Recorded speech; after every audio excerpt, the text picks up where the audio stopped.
2. I'm here teaching to an empty classroom, but that's okay because we're going to discuss the concept that you need to know for this week's work. Previously, you done section 10.1 all the way up to example C. What we have learned up until this point is that we are studying sequences. And in this section particularly, it's arithmetic sequences.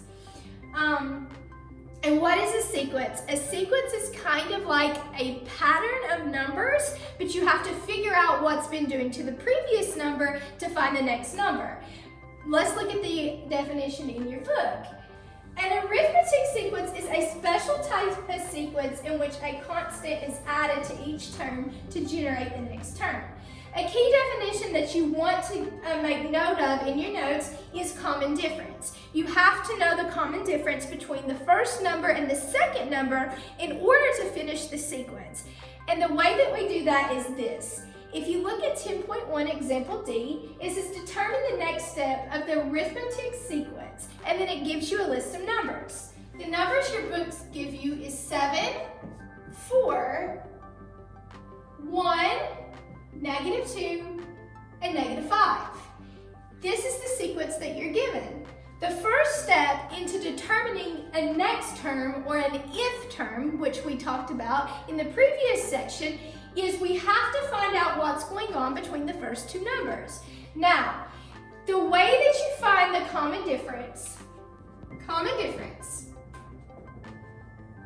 for this section and the next section, when we refer to common difference, we give it the letter D. So anytime you see your formula, the letter D is your common difference.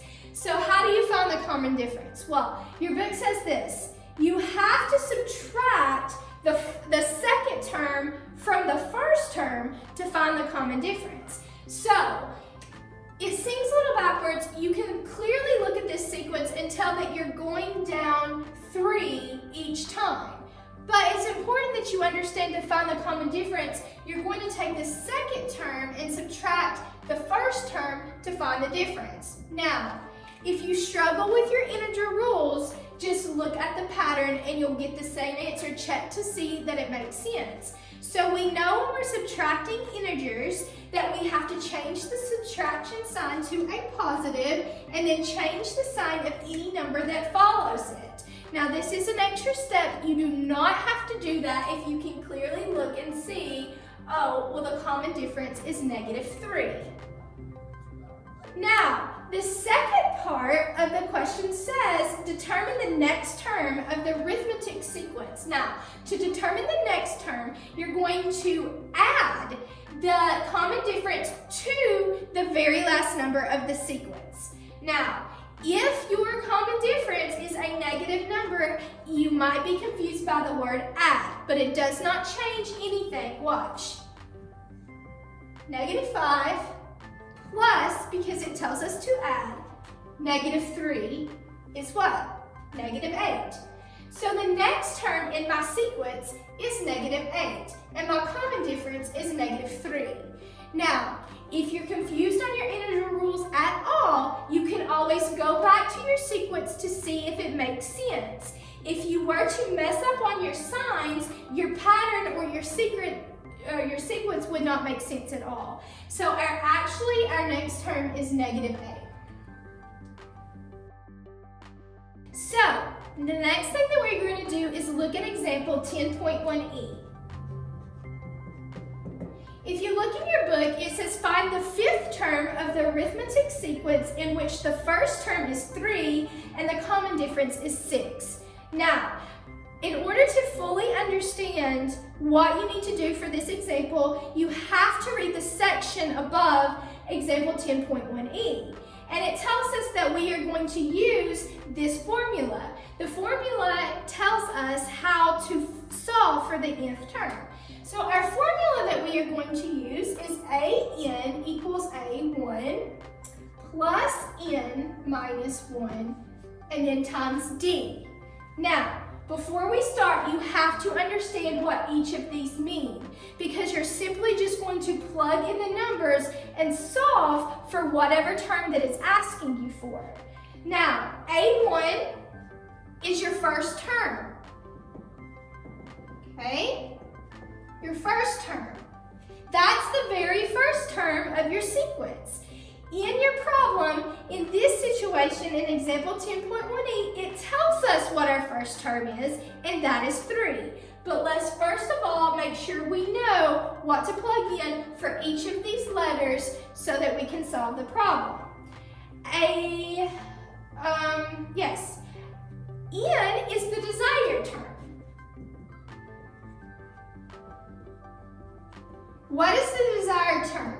The desired term is the term that your book is asking for. In this example, it says find the 5th term. So the 5th term is our desired term. All right, so what do we put for D? Well, previously I told you anytime you see D, that represents your common difference, okay? So now that we know what each of these letters stand for, all we do is simply plug them in to this formula to find the 5th term, or whatever the question is asking. It may not always be the 5th, it could be the 4th, or the 7th, or the 100th, but you get the point, right? Okay, so take this formula and take all the information from 10.1e and plug it in.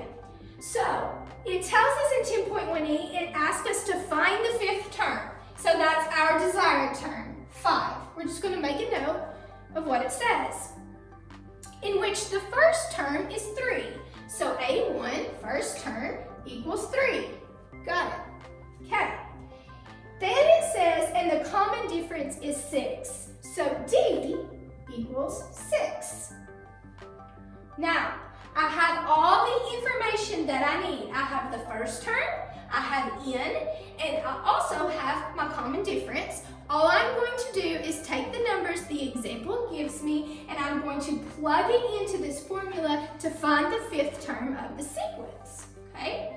All right, so when you write your formula and you have all your information here, you just fill it out, just plug these numbers in for each of what it stands for. So A, what did we say N was? 5. So we're going to put a little 5 here.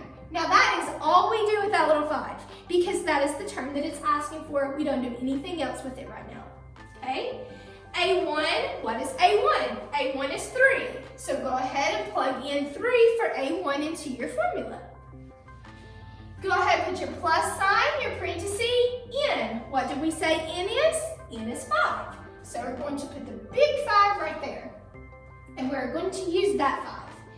Minus 1 never changes. It is part of the formula. You never put anything else but minus 1. That is part of the formula. It will never ever change. All right, and D. D is what? Our common difference. And our common difference is 6. So we're going to put 6 right here. Now, like I said, we do not do anything with this little 5. So we're going to just work out the rest of this equation using our order of operations. We're going to do parentheses first. So the next step is 3 plus 5 minus 1 is 4, and then times 6. Right? Okay. So then the next step is we're going to do multiplication. You have 4 times 6. You want to leave your little parentheses there so you don't get confused and add 12, these two, which is 7, and then times it by 6, because that'll give you your wrong answer. You have to do multiplication, division before you do addition or subtraction. Of course, that's PEMDAS, and we know that. So do your multiplication next. That's going to be 24 plus 3, and this is still A5 because this is what term we're looking for. So our 5th term is 27. And that's example 10.1e. All right, so our last example we're going to look at is 10.1f. And this is the same as 10.1e. We're using the same formula, which is the AN equals A1 parentheses N minus 1 times D, where N is the term that they're asking for, so that's our desired term or desired number. A1 is the first number of the sequence. And D, of course, is our common difference. Now, if you remember how to find the common difference, you're going to subtract the first term from the second term to get the common difference. Sometimes you'll get a positive number, sometimes you'll get a negative number. Just be sure to keep your integer signs straight. Okay? So in example 10.1f, we do not know the common difference. This is what your problem says. It says find the formula for the nth term of the arithmetic sequence -3, 2, 7, 12, 17. Use this formula to determine the 15th term of the sequence. Okay, so we are using this formula. Now, we're going to go back. It tells us to use this formula to find the 15th term of the sequence. The sequence I'm going to write over here so you guys can see where I get my first term. So we're going to do just like we did in 10.1e. This is actually 10.1f now. And we're going to just figure out which of these letters gets what number. And so we can plug it into our formula. This is our formula, and we've got to plug in our numbers to solve for now is the 15th term. So our desired term is what? The 15th term. So we're going to go ahead and put A where n is going to be 15. Okay? A1 is what? -3. Now, we are not given the common difference this time. In example 10.1e, we had all the information that we need. So this is a combination of 10.1d and 10.1e. 10.1d, you had to find the common difference. 10.1e, you plugged in all the information you knew into this formula. So now we're going to combine both concepts in this example. Okay, so how do I find the common difference? Remember, you take your second term and then you subtract your first term from it. Now here is where your integer signs come in. You change your sign to a positive and every sign after changes its sign as well. If you aren't efficient with your integer signs, it could lead to an error, so make sure you're keeping those straight. So now we have 3 plus 2 is 5. So our common difference is 5. So now I have all the information that I need to plug into my formula and to solve for the 15th term. So this is my common difference, and I have it all right here. So what I'm going to do is I'm going to replace all these letters with what they represent and just simply solve. Okay, so n is my desired term. So A with a little 15, and we do not touch that 15. We just leave it there. That just tells us that's our desired term, and we just keep in mind that's what we're trying to solve. A1 is -3, because it's my first term. Parentheses, n is what? Well, it's 15. That's our desired term, -1. Remember, -1 does not change. It's part of the formula. And then multiply by your common difference, which is 5.